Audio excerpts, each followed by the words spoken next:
Have you ever tried to search for a pest control company lately? Every piece of advertising you see states that they're certified or licensed or this or that. What does it really mean? Do you even know? Do you even care? How does it affect who you need to call? Isn't everyone required to have the same thing?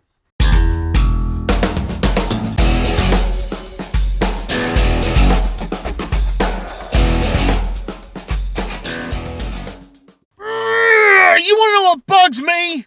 Pest Control Certifications. Okay, for starters, if someone isn't certified, licensed, and chartered, they are doing the work on the side illegally. If they cannot even be bothered to take the first rudimentary step, they probably won't be around next week when you still have a problem. The rest of us legitimate businesses have to pay our dues. The TDA, that's the Tennessee Department of Agriculture, requires anyone who wants to work in pest control to have a certification and to have or work under someone with a license. That license must then have a charter. Another tax is really what it is.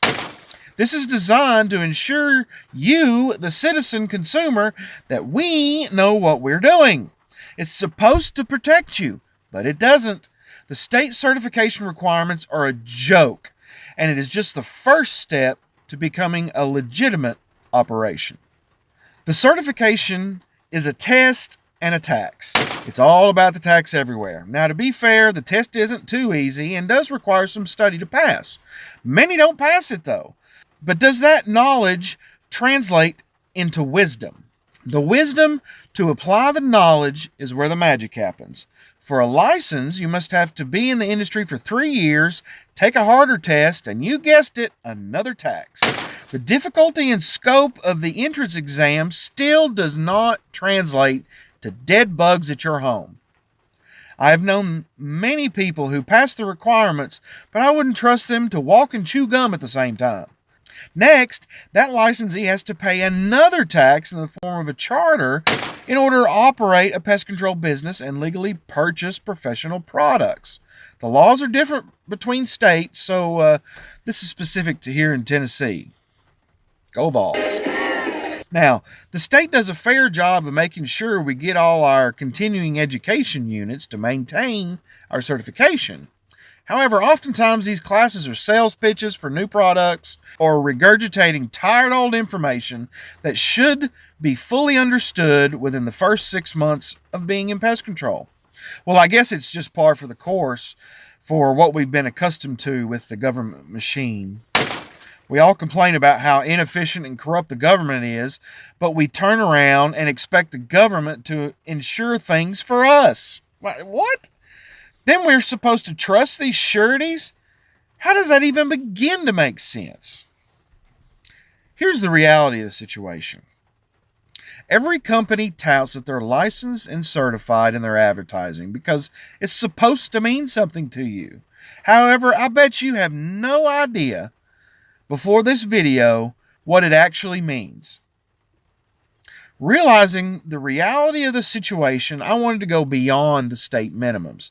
That's why I earned my ACE, my Associate Certified Entomologist.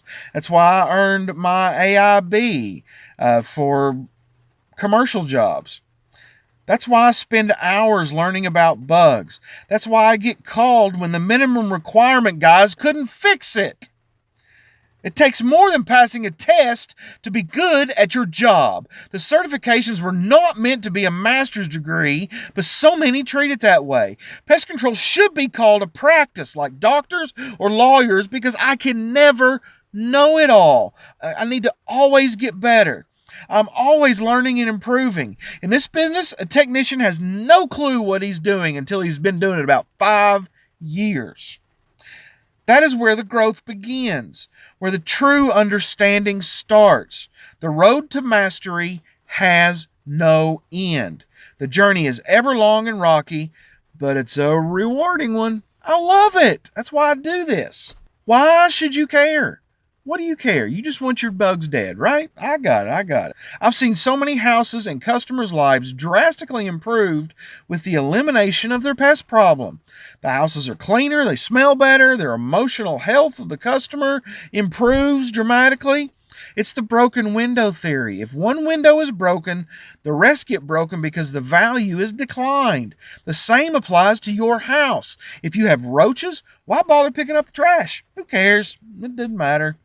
Who cares the sink is full of dirty dishes because we can't get rid of the roaches anyway? It exponentially gets worse. When the bugs are gone, most people see light at the end of the tunnel and start taking pride in their living space. This can only be possible by going beyond the state-required minimums. I don't want to be a minimum. If you've had trouble getting results out of your exterminator, try a pest control operator. That's why you should care. You want to know what bugs me? Certifications. But I went beyond them so I could kill those bugs. You're killing me, Smalls. I think I saw a rat in my house.